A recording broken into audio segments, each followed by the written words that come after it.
Salut à toutes et à tous, voilà, c'est Thomas, votre coach love. On se retrouve pour une nouvelle vidéo. Comment bien démarrer sa relation amoureuse ou comment réussir son histoire d'amour. Tout d'abord, je voudrais vous parler d'une grosse erreur qui revient souvent, très souvent, j'entends ça régulièrement. Moi, au début, je joue un rôle. Moi, au début, j'ai une stratégie pour lui plaire. Non, je vais t'expliquer pourquoi. Il est vrai qu'au début d'une relation, on a tous envie de vivre la perfection. Tu vas vouloir cacher tes défauts et essayer d'être parfait, tout simplement. Finalement, tu vas tout faire pour être la personne idéale que l'autre attend. Attends, en fait, du coup, si on réfléchit bien, du coup, tu n'es plus toi-même, tu es une autre personne.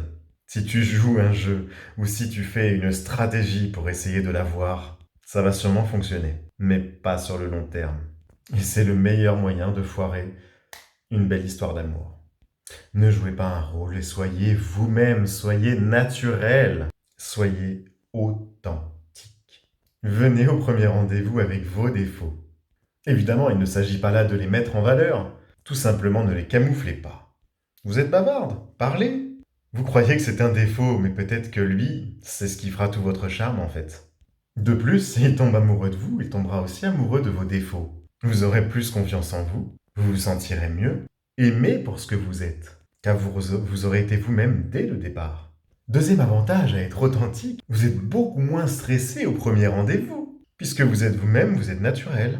L'autre va le voir que vous êtes à l'aise. Il aura donc plus confiance puisqu'il se posera moins de questions, il vous trouvera moins mystérieuse. Il va vous cerner plus vite et plus facilement. Imaginez, dans le cas contraire, une relation dans laquelle vous avez joué un jeu, vous avez fait une stratégie pour obtenir cette personne. Comme on dit, le naturel revient toujours au galop.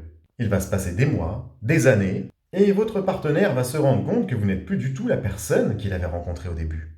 Généralement, ce genre de relation finit en rupture. Et au final, tu auras perdu ton temps et lui aura perdu le sien. Donc, règle d'or, sois toi-même tout simplement, avec tes petits défauts. Deuxième gros point très important, les efforts et l'investissement dans le couple. L'erreur que tout le monde fait. Vous mettez le paquet dès le début, vous sortez le grand jeu, vous usez toute votre énergie à lui plaire et c'est bien normal. Le problème d'un sprint, c'est qu'on ne court pas longtemps et on finit par s'essouffler très vite. Les efforts et l'investissement dans le couple doivent perdurer tout au long de la relation. L'autre n'est jamais acquis. Il vous aime peut-être, mais il n'est pas acquis. L'autre ne vous appartient pas. L'amour, ça s'entretient, tel un feu de cheminée. Si vous laissez le feu mourir, alors il s'éteint. Voyez plutôt l'amour comme un marathon et non comme un sprint. Donnez peut-être vous un petit peu moins au début, mais investissez-vous sur le long terme.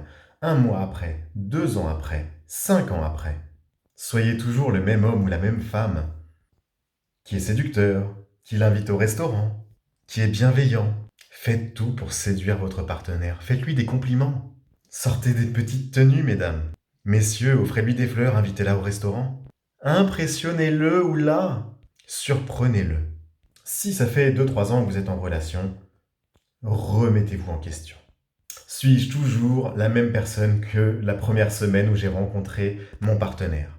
Est-ce que je fais toujours autant de séduction? Est-ce que je cherche toujours à le charmer? Faites comme si c'était la première fois que vous le rencontriez et que vous voulez à tout prix avoir cette personne. Remettez du piment dans votre couple. Redécouvrez-vous et faites les fous comme au premier jour. Ne prenez jamais votre relation comme acquise, c'est le danger et le poison du couple. Voilà, j'espère que cette vidéo t'a plu. J'arrive plus à parler. Je t'incite vraiment à me laisser un petit pouce bleu si t'as aimé cette vidéo. Et surtout, abonne-toi pour d'autres conseils. Bisous bisous, ciao.